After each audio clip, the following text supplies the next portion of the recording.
First contact in the deep. The titanium hull of the deep-sea research vessel Nautilus creaked under the immense pressure of Europa's ocean. Commander Raven Hayes stood at the observation deck, her weathered face illuminated by the ethereal bioluminescent creatures drifting past the reinforced viewport. 20 years of deep-sea exploration on Earth hadn't prepared her for the alien beauty of Jupiter's ice-covered moon. "Commander, we're picking up unusual energy signatures," reported Dr. Jasper Wong, the mission's lead scientist. His fingers danced across the holographic display, bringing up a three-dimensional map of their surroundings. "It's unlike anything we've seen before, structured, almost like communication patterns." Hayes leaned forward, her dark eyes narrowing as she studied the readouts. The mission was supposed to be straightforward: establish the first permanent research station beneath Europa's ice sheet. But nothing in space was ever simple. "How far?" "About 3 kilometers northeast of our position, depth approximately 2,000 meters below the ice shelf," Jasper replied, adjusting his wire-rimmed glasses. "The patterns are becoming more regular." The decision wasn't difficult. They had come to explore, after all. "Lieutenant Joe, take us in." "Slow approach, active sensors at maximum range." Hayes turned to her crew of 12, the best Earth had to offer. "This could be it, people. First contact protocol is in effect." As the Nautilus glided through the dark waters, the energy signatures grew stronger. The vessel's external lights illuminated crystalline formations that seemed to pulse with an inner light. Hayes felt her heart rate quicken. After all these years of searching, had they finally found what everyone dreamed of? The first sign that something was watching them came when the ship's communications officer, Priya Patel, noticed a pattern in the background radiation. "Commander, something's scanning us." "The signal, it's artificial." Before Hayes could respond, the water around them began to shimmer. What they had taken for random bioluminescence coalesced into distinct shapes, massive, graceful forms that moved with impossible precision through the water. The creatures were unlike anything Hayes had ever seen, translucent bodies that seemed to bend light itself, with multiple appendages that rippled like liquid crystal. "The Luminari," whispered Dr. Zara Fleming, the team's xenobiologist. "They matched the theoretical models perfectly, a species evolved to harness both light and electromagnetic fields." The alien beings surrounded the Nautilus, their bodies pulsing with complex patterns of light. Hayes realized they were attempting to communicate. "Priya, run the first contact protocols. All frequencies, all known formats." Hours passed as they established the basics of communication. The Luminari, as they came to be known, were not just intelligent, they were ancient, having evolved in Europa's oceans millions of years ago. Their civilization spread throughout the liquid core of the moon, building cities of crystal and light that human instruments had mistaken for natural formations. But something was wrong. Hayes could sense it in the increasingly urgent patterns of light the Luminari were projecting. Dr.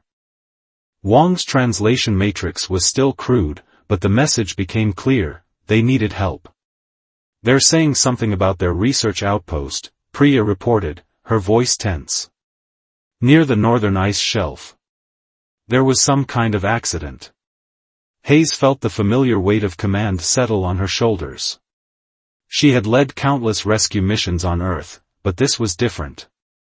They barely understood these beings, their technology, their biology. Yet the desperation in their message was universal. "Tell them we'll help," Hayes declared, already moving toward the ship's control center. "We came here to make history, might as well make it count for something." As the Nautilus changed course, following the guidance of their new alien allies, Hayes couldn't shake the feeling that this was just the beginning. Humanity's first contact with an alien civilization wouldn't be marked by grand ceremonies or diplomatic exchanges, but by something far more fundamental: one species reaching out to help another in their time of need. Little did she know that decision would test the limits of human ingenuity, courage, and compassion in ways she could never have imagined. The real challenge lay ahead, buried deep beneath Europa's eternal ice, where a young luminary researcher named Naira waited in desperate hope for salvation. Beneath the frozen surface, the Nautilus carved through the frigid waters, following the pulsing light trails left by their luminary guides. Commander Hayes studied the structural analysis of the research outpost's location, where the ice shelf met the rocky seabed. The facility's positioning made perfect sense. The intersection of ice and stone would provide valuable data about Europa's composition. Multiple structural breaches detected, Lieutenant Joe reported, his fingers flying over the controls. The ice shelf is unstable in this region. Whatever happened down there triggered a cascade of microfractures. Dr. Fleming pressed her face closer to the observation window, watching the luminaries' crystalline bodies weave intricate patterns in the water. They're agitated. The patterns they're displaying, they indicate extreme distress. The translation matrix crackled to life, converting the luminaries' light signals into rough approximations of human language. Young researcher Naira trapped. Time limited. Ice pressure increasing. The artificial voice was flat, but the urgency was clear. Hayes turned to her team. Dr. Wong, what are we dealing with? Jasper pulled up a three-dimensional model of the research station. The facility appears to be a series of interconnected chambers, carved directly into the ice. Brilliant engineering, really, they've used some kind of energy field to maintain structural integrity.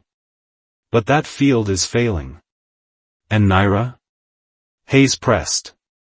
Trapped in the innermost chamber. Jasper pointed to a pulsing red dot on the display. The collapse has sealed off all approaches.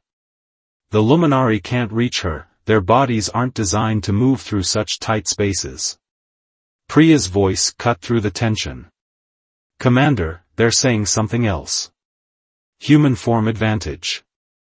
Solid structure. Please assist. Hayes understood immediately. While the luminari were masters of their aquatic environment, their fluid, almost gaseous bodies couldn't navigate the collapsed tunnels. But humans, with their solid forms and advanced pressure suits, might have a chance. What's the time frame? Hayes asked. The ice shelf is shifting, Joe replied grimly. Maybe 3 hours before total collapse. Hayes made her decision. Dar. Fleming, I need everything you've learned about luminary biology. Dr. Wong, map me the safest route through those tunnels. Lieutenant Joe, bring us in close and prepare the rescue pod. Commander, Priya interrupted, the luminari are warning us about the pressure differential. They're saying it's too dangerous for human physiology. Hayes allowed herself a small smile. They clearly haven't met many humans. The next hour was a flurry of preparation. Hayes suited up in the ship's most advanced pressure suit, while her team worked with the luminari to understand the facility's layout and systems. The alien beings projected detailed schematics using their light-based technology, showing how their young researcher had become trapped. Naira had been studying the boundary layer between ice and ocean when something went wrong. The facility's energy field fluctuated, causing a partial collapse. Now she was sealed in a rapidly shrinking bubble of safety, with the weight of Europa's ice sheet threatening to crush her. As Hayes stepped into the rescue pod, Dr. Fleming grabbed her arm. Commander, you need to understand, luminari young are different from adults. They haven't fully developed their ability to manipulate electromagnetic fields. Naira won't be able to help you much. Understood, Hayes nodded. How will I recognize her? She'll be smaller, more concentrated. Their young can't disperse their form like adults. Look for a bright, dense cluster of light. The rescue pod detached from the Nautilus with a gentle shudder. Hayes guided it through the water, following the path marked by the luminari's light signals. As she approached the damaged facility, her suit's sensors began screaming warnings about the increasing pressure. The entrance to the facility was a jagged tear in the ice, barely wide enough for her pod. Hayes docked carefully, watching the structural integrity readings with growing concern. She had maybe 2 hours before the whole thing came down. As she prepared to enter the facility, her comm crackled. "Commander," Jasper's voice was tense, "we're detecting additional movement in the ice shelf. The collapse is accelerating." Hayes checked her oxygen levels and emergency beacon. "Understood. Maintain position and be ready for emergency extraction." She paused, then added, "If I'm not back in 90 minutes, get the ship clear." Before anyone could protest, she cycled the airlock and stepped into the alien facility. The ice walls around her glowed with fading remnants of luminary technology, casting eerie shadows through the crystalline structure. Somewhere ahead, trapped in this maze of ice and alien technology, a young researcher waited for rescue. Hayes took a deep breath and started forward, knowing that every step brought her closer to either a historic success or a frozen tomb beneath Europa's surface. Breaking through the ice. The tunnels of the Luminary Research Facility twisted through the ice like frozen arteries. Commander Hayes moved carefully, each step calculated against the groaning ice around her. Her suit's heads-up display mapped the deteriorating structure, showing stress fractures spreading like spider webs through the walls. 60 minutes until critical failure, Jasper's voice crackled through her comm. Static interference was getting worse as she ventured deeper into the facility. "Commander, the temperature is dropping rapidly in your sector." Hayes paused at an intersection, watching her breath frost inside her helmet. The facility's remaining power was failing, taking its environmental controls with it. Without the Luminary's energy field to maintain stability, the natural cold of Europa was reasserting itself. A flash of movement caught her eye, a ripple of light dancing across the ice. She switched to her suit's thermal imaging, but it showed nothing. The Luminary technology was unlike anything humans had encountered, operating on principles that defied conventional detection. "I'm picking up energy readings," she reported, pressing her gloved hand against the wall. "Different from the adult Luminary patterns. Could be Naira." The tunnel ahead had partially collapsed, leaving a gap barely wide enough to squeeze through. Hayes checked her oxygen levels, still good, but the clock was ticking. She pushed forward, the ice cracking ominously around her suit. Halfway through the gap, her boot caught on something. Hayes twisted, trying to free herself, and felt the precarious balance of ice above her shift. A warning screech from her suit's sensors was her only alert before the ceiling came down. She threw herself forward, tucking and rolling as chunks of ice crashed behind her. The passage she'd come through was now completely sealed. Her suit's integrity was intact, but the backup route was gone. "Commander." Priya's voice was barely audible through the static. "We've lost your secondary exit route. The Luminary are becoming extremely agitated." Hayes got to her feet, brushing ice from her suit. "Tell them I'm still moving forward. No other choice now anyway." The next chamber opened into what must have been the main research area. Luminary technology pulsed weakly along the walls, creating shifting patterns that reminded Hayes of Aurora Borealis. But it was the center of the room that caught her attention. A sphere of pure light, no larger than a beach ball, hovered there. Unlike the fluid, dispersed forms of the adult Luminary, this was concentrated and dense, exactly as Dr. Fleming had described. "Naira. I've found her," Hayes reported, approaching carefully. The young Luminary's light dimmed slightly, pulling away from her presence. "She's alive, but seems scared. The Luminari say their young are extremely vulnerable before learning to control their form," Fleming's voice came through. "Be careful, any sudden disruption to her energy field could be fatal." Hayes stopped a few feet from Naira, considering her options. The young Luminary was clearly terrified, her light fluctuating erratically. How do you calm an alien child who's never seen a human before? Slowly, Hayes reached up and switched on her suit's external lights, creating a soft glow. She remembered how the adult Luminari communicated and adjusted the lights to pulse gently, mimicking their rhythm as best she could. Naira's light stabilized slightly. Encouraged, Hayes continued the pattern, adding variations she'd seen the adults use for safe and help. A tendril of light cautiously extended from Naira's sphere, touching Hayes' suit.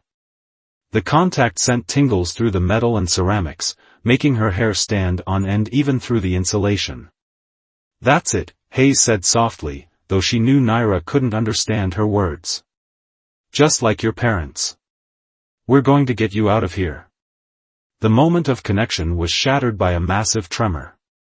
Hayes' suit sensors screamed warnings as the chamber's structural integrity began to fail. The ice above them groaned, decades of pressure finding new weak points to exploit. "Commander, you've got minutes at most." Zhou's voice was urgent. "The whole section is coming down." Hayes didn't hesitate. She reached out to Naira, palms up in what she hoped was a universal gesture of offering help. "Come on, little one. Trust me." For a heart-stopping moment, nothing happened. Then Naira's light sphere moved forward, pressing against Hayes' suit. The commander carefully brought her arms around the concentrated energy, creating a protective cage with her body. "Hold tight," she whispered, turning back toward the exit. But the way she'd come was blocked, and her sensors showed the other passages collapsing one by one.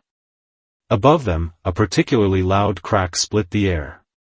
Hayes looked up to see a massive fissure racing across the ceiling. They were out of time.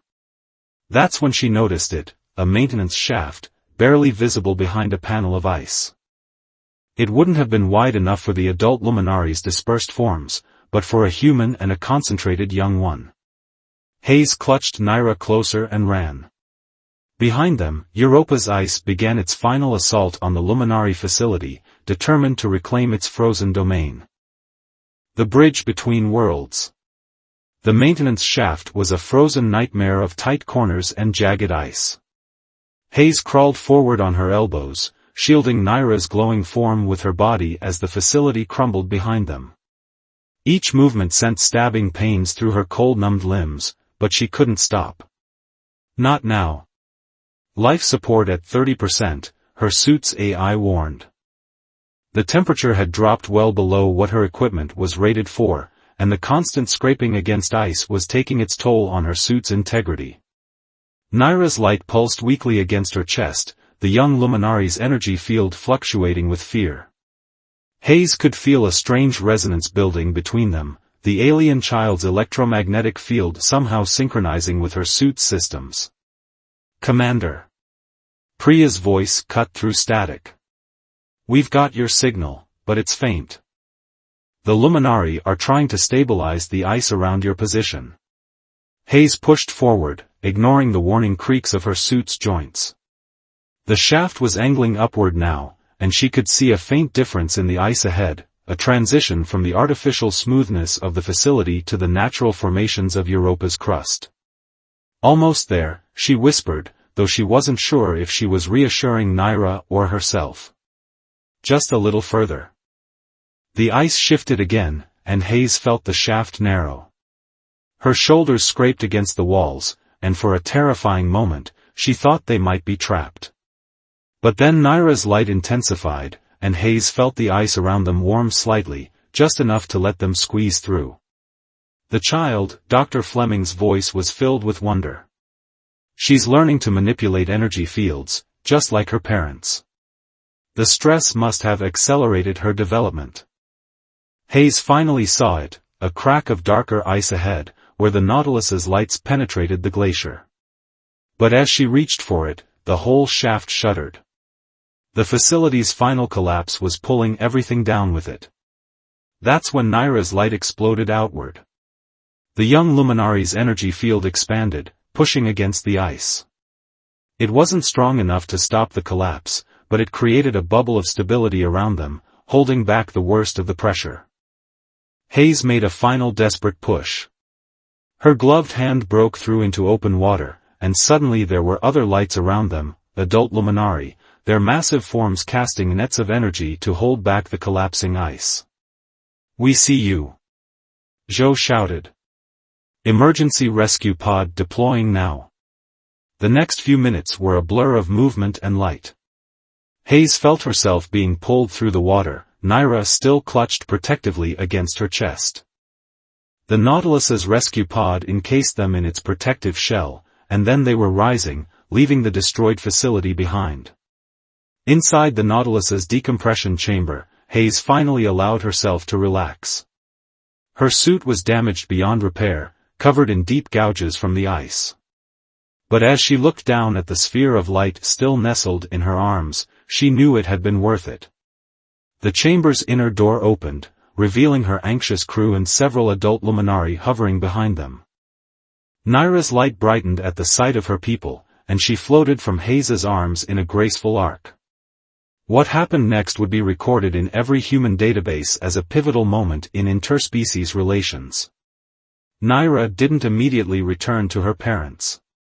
Instead, she split her energy form, maintaining her core sphere while extending a ribbon of light back to touch Hayes's suit one last time. The adult luminaries' light patterns shifted in what Dr.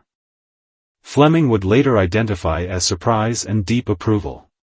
They had never seen one of their young ones attempt such an advanced maneuver, especially not to communicate with another species. "She's thanking you," Priya said softly, watching the translation matrix interpret the light patterns. "But it's more than that. She's claiming you as kin." Hayes felt a warmth spread through her chest that had nothing to do with the chamber's heating system. She reached out carefully, letting her fingers brush through Naira's extended light. "Tell her she's welcome. Tell her she was very brave." Dr. Wong was already recording everything, his eyes wide with excitement. "Commander, do you realize what this means? The Luminari young aren't just physically different from adults, they're capable of learning and adapting in ways we never imagined. Naira's interaction with you has fundamentally changed her development. And our understanding of her species," Dr. Fleming added. "This goes beyond simple rescue and gratitude. She formed a genuine connection with you, learned from you. The implications for interspecies relations are staggering." Hayes watched as Naira finally rejoined her parents, their lights merging in what could only be an embrace. The young luminari's glow was stronger now, more controlled, but she maintained a distinct pattern that pulsed in rhythm with the lights on Hayes's damaged suit.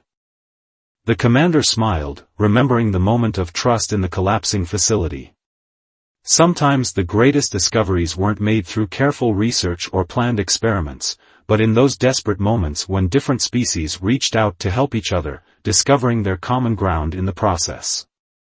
A new dawn. 3 months after the rescue, the Nautilus hovered near a newly constructed research outpost, a joint venture between humans and Luminari. Commander Hayes stood at her familiar spot on the observation deck, watching the ethereal dance of light and energy that marked the alien city below. "The structural integration is holding perfectly," Dr. Wong reported, his excitement evident as he studied the readings. "The Luminari energy fields actually strengthen our construction materials. It's revolutionary." The new facility was unlike anything either species had built before. Human engineering provided the physical framework, while Luminari technology maintained environmental stability. It was a perfect fusion of both world strengths, just like the team that operated it. "Commander," Priya called from her station, "you have a visitor." Hayes turned to see a familiar sphere of light enter through the ship's specially designed airlock. Naira had grown over the past months, her energy form now capable of more complex patterns and manipulations. But she still maintained that distinctive rhythm that matched Hayes' old rescue suit, now preserved in the ship's museum as a symbol of first contact. "Welcome aboard," Hayes smiled as Naira approached. The young Luminari had become a regular visitor to the Nautilus, eager to learn about human technology and share her own developing abilities. Dr. Fleming stepped forward, her research tablet ready. Her control over electromagnetic fields is unprecedented for her age group. The other Luminari young are starting to imitate her techniques. She's literally changing how their species develops. Naira demonstrated this by creating a complex series of light patterns in the air, a new form of communication that combined luminary light language with human visual symbols. It was becoming a standard protocol for human-luminary interaction, taught to both species young. "The Council is arriving," Lieutenant Zhou announced, watching new energy signatures approach the outpost. Today marked the official opening of the joint facility, and the luminary leadership had requested Hayes' presence specifically. As they made their way to the ceremony, Hayes reflected on how much had changed. What had started as a desperate rescue mission had evolved into something far more significant. The luminary had revised their entire understanding of human capabilities, while humans had gained insights into alien biology and technology that advanced their science by decades. The ceremony itself was a spectacular display of both species' abilities. Luminary energy forms created dancing auroras through the water, while human lights and sounds complemented the alien patterns. But the most powerful moment came when Naira took center stage. The young luminary had prepared a special demonstration. She created a perfect holographic recreation of the rescue, showing both species how she and Hayes had worked together to survive. But she added something new, her perspective of the experience, how she had felt the human's determination and courage through the electromagnetic fields of the suit. "She's showing us something profound," Dr. Wong whispered, watching the display. The rescue didn't just save her life, it showed her a new way of thinking, of adapting. She learned that different species could understand each other, help each other, even when they seemed completely incompatible. Hayes felt a familiar tingle as Naira's energy field brushed against her suit, their customary greeting now. The young luminary had insisted on helping design the new environmental suits for the joint facility, adding features that would allow better communication between the species. As the ceremony concluded, the Luminary Council approached Hayes. Their light patterns formed the newly created symbol for gratitude, but they added something more, a pattern that Dr. Fleming quickly identified as their highest honor, never before given to a non-luminary. "They're saying you didn't just save a child," Priya translated, her voice thick with emotion. "You showed both our species that the greatest discoveries come not from our differences, but from our willingness to trust, to help, to learn from each other." Hayes looked out at the assembled crowd, humans and luminary working together, learning from each other, building something new. She thought of that desperate crawl through the ice, of a young alien trusting her with its life, of the moment they both realized that courage and compassion needed no translation. "Tell them," she said, watching Naira demonstrate a new light pattern to fascinated human children, "that this is just the beginning." The waters of Europa swirled around them, no longer a barrier between species but a shared home, a place where two very different forms of life had learned that the greatest strength comes not from power or technology, but from the simple willingness to reach out and help each other. In the depths of an alien ocean, humanity had proven itself not through force or conquest, but through an act of compassion that would reshape the future of both species for generations to come.